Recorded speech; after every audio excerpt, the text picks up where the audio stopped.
Jacob wanted to go back to college and graduate because he couldn't get any of the jobs that he wanted. After applying for a while, he learned that even if employers say they don't care about a bachelor's degree and they'll accept applications from anybody, they actually do care about a bachelor's degree. Sure, they'll let you waste your time applying, but if there's a bunch of other people with a college degree in there, they're probably going to end up just sorting you out. So Jacob took his future into his own hands. He went back to college, and today we get to tell his story. Let's go ahead and start where I really like to start typically. What kind of a student were you in high school? Not very serious. Ninth and 10th grade, I happened to be at a school that was not with any of my peers, so I was able to focus more. 12th grade, I did return to the school where all my peers were, and I just was worried about passing, so that's what I did. I was happy to get C's. I just wanted to graduate. And then you were starting to think about going to college after that, right? And you were thinking about going to, you had mentioned RIT. What's that stand for? RIT is Rochester Institute of Technology. And what made you want to go there? I never thought about it, but I went on a tour when I was a high school senior, and it was enchanting. It was like, This is my dream school. I wish I could work here. I was like obsessed. And we toured a lot of departments, but one of them was film.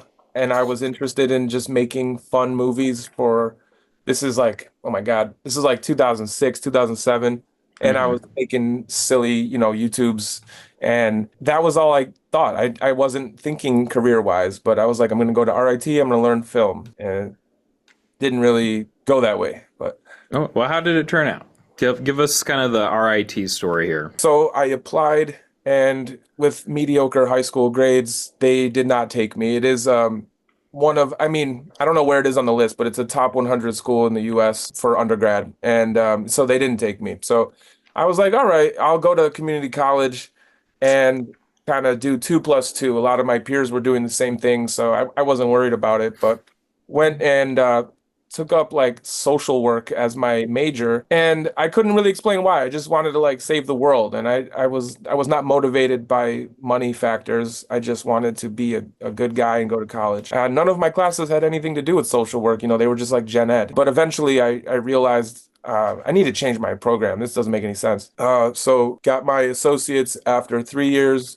reapplied to RIT, did get in. I still think of it like as big win because I never thought that I could even get that acceptance letter. So that was awesome. But when I did go there, my lifestyle was not conducive to being a good student. And I can't even blame the hardness of the school. I wasn't coming correct. So I was bringing my community college energy to RIT when all of my new RIT peers were acting like, they were taking it very serious. Like they got into Harvard on a scholarship and they didn't want to get kicked out. And me, I was just worried about like impressing people with how cool I was. So I didn't perform that great. And over the course of a few years, just kind of hit a plateau, wasn't making progress. I changed my program thinking it would be easier, ended up being harder. And eventually I found out I was going to become a dad. My new baby was going to have Down syndrome. And I decided I need to basically get serious, pause this, and get into the workforce. And it didn't feel good, felt like a defeat, but I always kept it in the back of my head, like, we will finish this later. Let's just let's get a full-time job. Let's grow some experience, and we can worry about that another time. And you were telling me before we hit record that it kind of came to this head during COVID where you were trying to get better jobs, you were trying to get work from home, you were trying to get better pay. And how did that turn out? So frustrating. It's like they say we don't really care about a degree, but they care. If you don't have X degree, they will leverage that against you. Or if you don't have certain experience or certificate. I wanted that to be done. I needed that frustrating feeling. It just came to a point where it's like, I'm not accepting this anymore. This is like a repeated Sisyphus butt kicking. And it's like, this is daunting. I don't know how to get back into this. But if I don't, somebody else is going to get back into it. And then the next time I go for a job, somebody else is going to have an edge over me. How did you decide on Thomas Edison? The determining factor, the final thing that made me do Thomas Edison, and I'm glad that I did, was that they had the lowest residency requirement. It's like I did not want to waste more time doing the arbitrary stuff. I don't want to take basket weaving 101 just to like give you a couple extra dollars. Like I want to finish my education. They have TSEP, they accept CLEP, they accept transfer from study.com, Sophia, so they're extremely transfer friendly. Yeah. And They, I'll just jump in real quick and say TSEP is like their in-house version of CLEP for anybody who doesn't know. It's like they oh, have certain courses that you can't transfer in from anywhere else. And if you go and take their test and study for it with the resources they recommend, you pay probably $200-300 to take one of those, and then you can get credit from Thomas Edison, and it can actually count towards part of the residency. So just throw that in there. What bachelor's degree were you trying to get from Thomas Edison? the quickest one possible to just Okay. say I have a bachelor's. And so I took your Chipotle degree advice. I did my liberal studies Nice. bachelor's, and I have been in a number of interviews since then, and nobody has made any kind of faces at that or like, oh, liberal studies. Like, no, not one person has had a problem with that. Okay. So we've got some CLEP. Did you do any third-party courses like Sophia or Study.com? Absolutely, yes. So Okay. I went through basically I looked at like what would be required to finish this degree. And then I go to Sophia first, and if Sophia did have it, I would do it there. And then what remained, I would do on study.com. So that was Okay. like my order, CLEP, Sophia, study.com. How many months did it take you from the moment that you were like, all right, I'm going to go for it, to the moment that you submitted your last assignment? How many months was that? So 8. 8 at Thomas Yeah. Edison, too. Good So gosh. that's one semester at Thomas Edison, and then preceded by some, Sophia and that kind of stuff. Dude, that is sick. Wow. And then I'm guessing costs came in right around like 7K, maybe slightly less. Probably like 5.5 to 6. So, for anybody out there watching, I know a lot of people are really excited about competency-based learning, UMPI, WGU, Purdue University Global, and you can graduate very inexpensively over there as well. But for somebody like Jacob, who had a bunch of college credits, had over 90 college credits and wants to transfer that in some cases, if you're willing to pay a little bit more, you can actually graduate faster, like Jacob has here, because Thomas Edison in particular has that low residency requirement. So you're able to use more of your transfer credits. You're able to take more Sophias, more just one-off tests, more study.coms, and then you pay that residency waiver fee, which I think is like $3,200, right about there, something like that. It's like right around $3,000. And then you take 1 or 2 courses over a 12-week semester. Those are pretty easy courses, the required ones that they have. It's like a capstone and an intro level course. And I mean, if somebody's really putting the work in, you could even potentially maybe take your Sophias at the same time you're doing those 12 credits.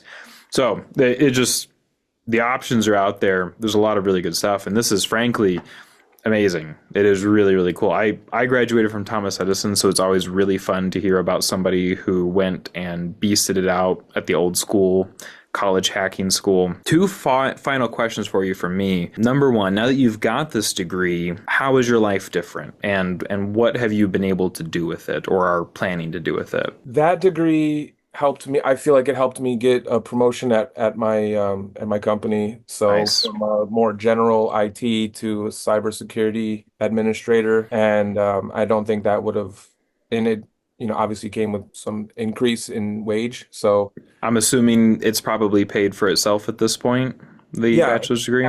absolutely, Yeah. absolutely it has. And what was important to me though was, as I told you, so I didn't mind having a generic bachelor's degree, but I knew that I wanted to keep going and specialize in information technology. So I'm gonna Yeah. do a show and tell. So that's it's gonna be blurry. That's okay.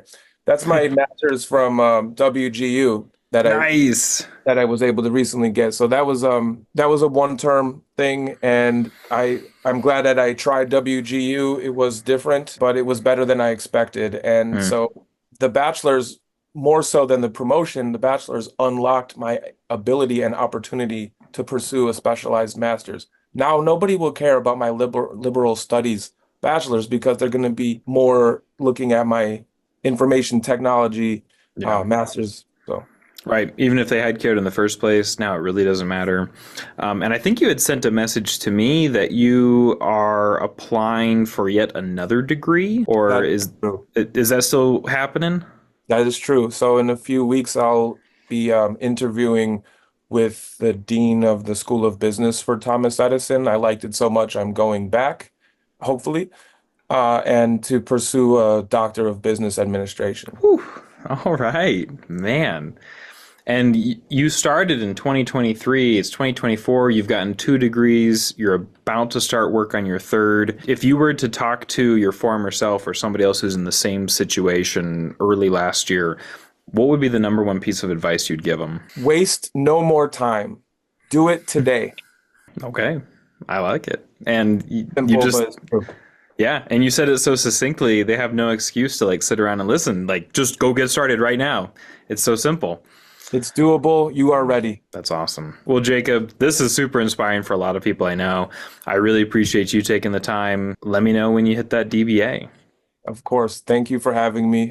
Only 8 months and $6,000? That is awesome. And it warms my heart, especially because my alma mater is Thomas Edison State University from back in the day when TSU was the #1 place for college hackers to go. It's amazing what Jacob was able to accomplish here. So thank you, Jacob, for being on and sharing your story. And if you want to do what Jacob did, you want to hack your college degree, graduate quickly and inexpensively so that you can build a career that you love, maybe even graduate for under $3,000 and in under 9 months or something wild like that, we'd love to help you do exactly that. Check out the link in the description to see what a consultation with College Hacked is all about. We'll help you create a roadmap, build a plan, figure out every single credit that you need to earn, the very best, fastest, least expensive place to get that credit from, and then make sure that it all builds up towards your career goal. I'll post a link to our wall of graduates down below so that you can check that out as well and to see what other college hackers are doing. Thanks so much for watching. Thank you again, Jacob, for sharing your story, and happy hacking.